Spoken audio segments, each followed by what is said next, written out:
मुंबईमध्ये खूप महागाई वाढली, म्हणून मराठी माणूस हा मुंबईच्या हद्दपार झाला.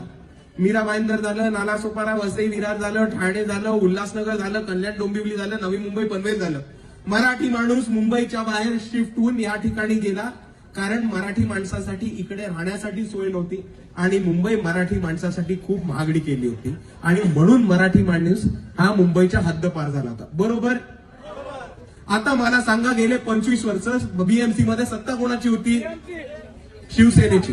मग तुम्ही सत्तेमध्ये असताना जर मराठी माणूस हद्दपार होत असेल आणि मुंबईच्या बाहेर जात असेल, तर तुम्ही आज घंटा मराठी माणसाची अस्मिता वाचवणार आहात. आणि दुसऱ्या बाजूला मला विचारायचंय की 25 वर्ष जेव्हा ठाकरे बंधूंकडे सत्ता होती, तेव्हा त्यांनी किती मराठी कॉन्ट्रॅक्टरला कॉन्ट्रॅक्ट दिला? 0. कॉन्ट्रॅक्ट सोडा, किती मराठी सब कॉन्ट्रॅक्टरला कॉन्ट्रॅक्ट दिला? 0. किती मराठी बिल्डर उद्योगपती या मुंबईमध्ये निर्माण केले? 0. किती मराठी माणसासाठी मराठी शाळा या मुंबई महानगरपालिकेसाठी चालू केल्या? 0. तेव्हा तुमची मराठी अस्मिता नव्हती दुखवत, तेव्हा तुम्ही मराठी माणसाची बाजू नव्हता घेत.